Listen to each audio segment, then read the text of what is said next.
ایک صاحب ہیں آج کل یوٹیوب پہ بڑے مشہور ہیں، ان کے استاذ ہیں زبیر علی زئی.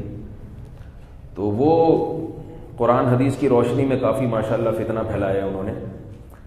تو وہ میں ان کا کہیں کچھ عرصے پہلے میں نے کلپ سنا، اس میں انہوں نے کہا کہ صحابہ کے دور میں بھی جھوٹ بولا گیا ہے.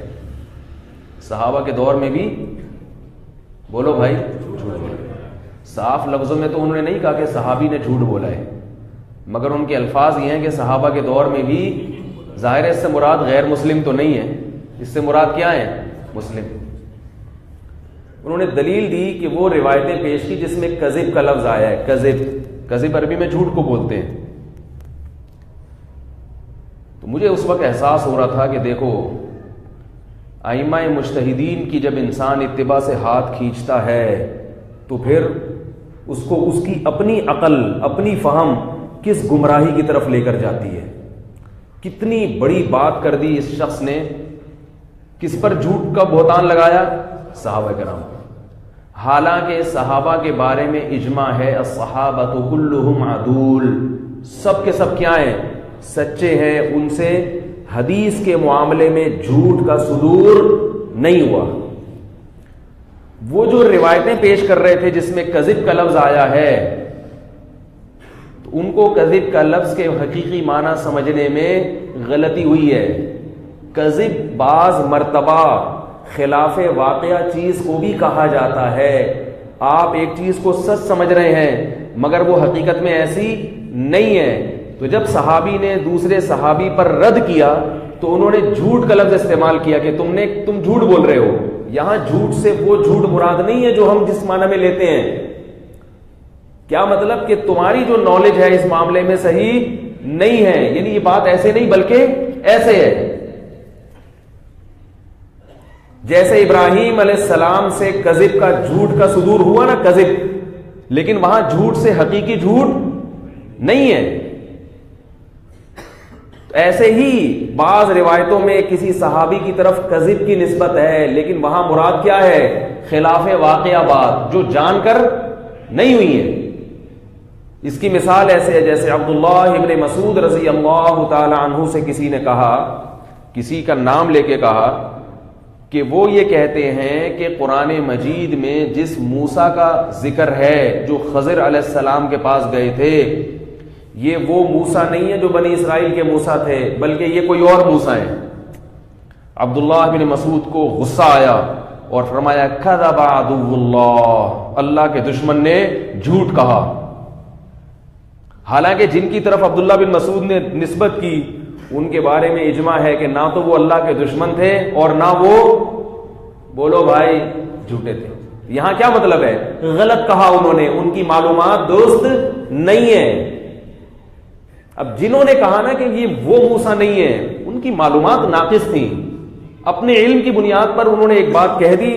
حضرت عبداللہ بن مسعود رضی اللہ تعالی عنہ نے ان پر سختی سے رد کے لیے کذب کا لفظ استعمال کیا.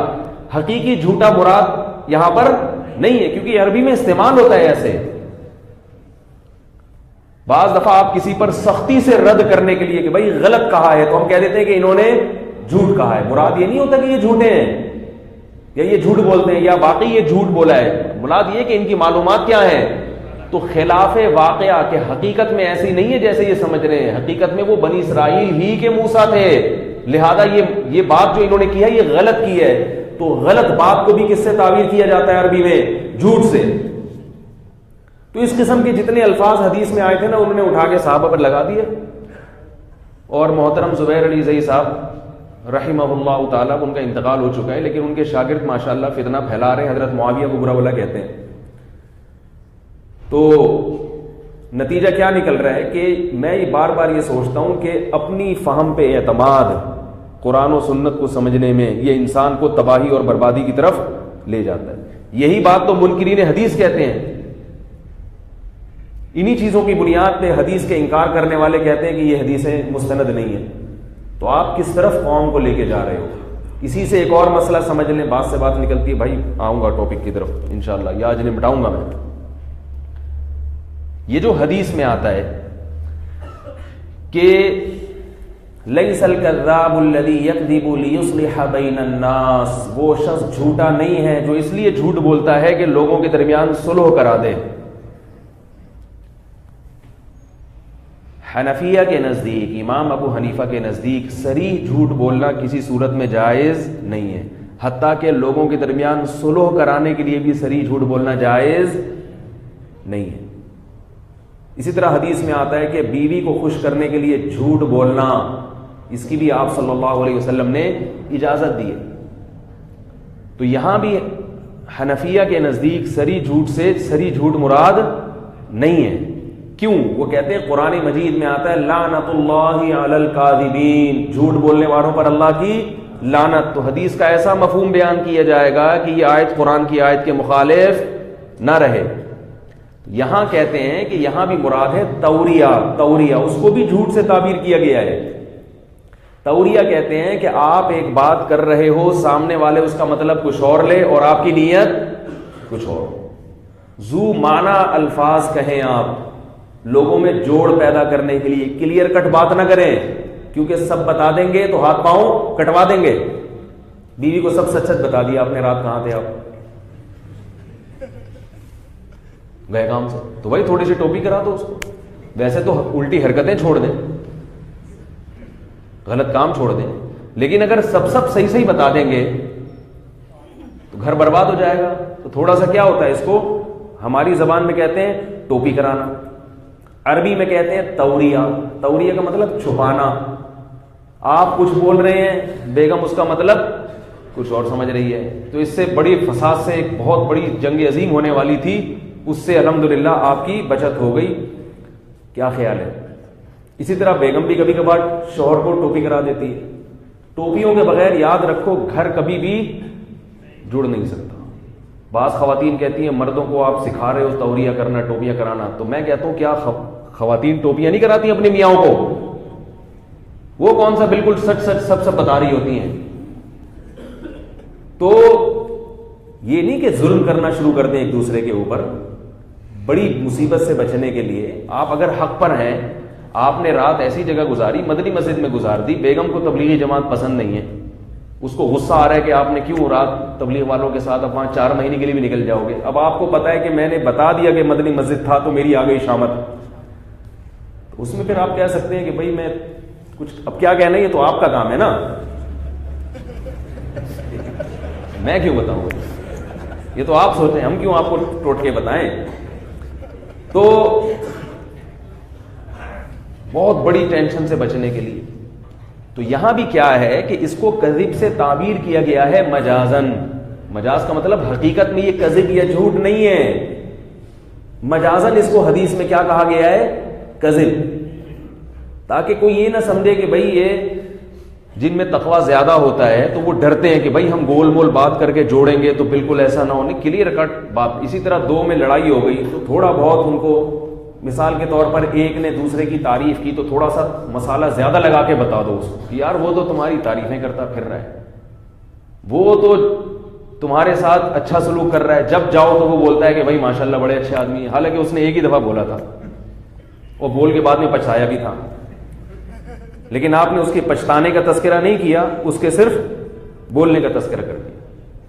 ساس بہو میں جھگڑا ہو رہا ہے تو بہو کو بول دو بھائی تمہاری ساس تو، میں تو جب بھی گئی ہوں میرے سامنے تو کوئی برائی نہیں کی اس نے، کیا مطلب وہ برائی جو کی تھی وہ اتنی کم نوعیت کی تھی کہ وہ میں اس کو برائی سمجھتا ہی نہیں ہوں۔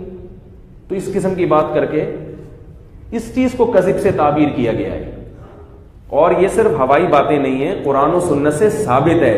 ابراہیم علیہ السلام قیامت میں کہیں گے، لوگ ان کے پاس جائیں گے کہ آپ ہماری سفارش کریں اللہ تعالیٰ سے، شفاعت کریں۔ حضرت ابراہیم کہیں گے مجھ سے جھوٹ کا صدور ہوا ہے، میں کیسے اللہ کے سامنے شفاعت کروں، مجھے تو یہ ڈر ہے کہ اللہ اس پہ نہ پکڑ لے۔ حالانکہ پیغمبروں سے کبھی جھوٹ کا صدور، بولو بھائی، نہیں ہوتا۔ جھوٹ تو انسان کے کردار کو خراب کر دیتا ہے۔ پیغمبر ابراہیم خلیل اللہ کیسے جھوٹ بولیں گے؟ وہ کون سے لفظ تھا جس کو دیکھ کے ابراہیم علیہ السلام نے کہا کہ میں نے جھوٹ بولا ہے؟ وہ تھا کہ جب قوم نے کہا کہ آپ ہمارے ساتھ عید منانے کے لیے، تہوار منانے کے لیے چلیں، ابراہیم علیہ السلام نے سوچا کہ یہ سارے چلے جائیں، میں اکیلا رہ جاؤں تو میں ان کی بتوں کی کت بناؤں گا، اتنا اچھا موقع پورے سال مجھے دوبارہ نہیں ملے گا. فنظر نظرة في النجوم، ستاروں کی طرف دیکھا. قال انی سقیم، فرمائے کہ میں بیمار ہوں. میں کیا ہوں؟ حالانکہ کوئی بیماری نہیں تھی. یہاں مراد تھا روحانی طور پر کہ میں تمہارے ان حرکتوں کو دیکھ دیکھ کے بیمار ہو گیا ہوں، روحانی طور پر ذہنی طور پہ ڈسٹرب ہو گیا ہوں. یہ نیت تھی ابراہیم علیہ السلام کی. لیکن چونکہ قوم یہ سمجھ رہی تھی کہ واقعی بیمار ہیں، تو پیغمبر نے اس کو بھی تقوی کے خلاف سمجھا، اور قیامت کے دن کہیں گے مجھے ڈر ہے کہ اللہ اس جھوٹ پہ مجھے پکڑ نہ لے کہیں. سمجھ میں نہیں آ رہی میرے خیال ہے. حالانکہ ہمارا عقیدہ ہے کہ ابراہیم علیہ السلام سے کبھی بھی جھوٹ کا صدور نہیں ہوا. تو یاد رکھو یہ جو نئی نئی چیزیں مارکیٹ میں آ رہی ہیں نا، مجھے لوگ کہتے ہیں کہ آپ وہ انجینئر کا جواب دیں جو حضرت معاویہ پہ الزام لگا رہے ہیں. کس کس باتوں کا جواب دیں انسان؟ کس کس باتوں کا جواب دیں؟ سنتے کیوں ہیں ان لوگوں کو آپ؟ دنیا میں علماء ختم ہو گئے ہیں، مدارس سے فارغ ہونے والے علماء، مستند علماء غائب ہو گئے ہیں، مر گئے ہیں، جو آپ ان کو نہیں سن رہے. چھوٹی چھوٹی باتوں میں فاتحہ خلف الامام، میں نے ان کا کلپ سنا، فاتحہ خلف الامام میں اتنے سخت الفاظ ہیں کہ امام کے پیچھے فاتحہ نہیں پڑھتا، جبکہ صحیح حدیث میں ہے تو وہ گمراہ ہے، جہنمی ہے، نبی کے قول کو چھوڑ کر فلاں کے قول کو لے رہے ہیں، جہنم. یہ فتویٰ امام شافعی نے بھی کسی پر، امام شافعی انجینئر جیسے کروڑوں لوگ امام شافعی کی خاک پہ قربان ہو جائیں.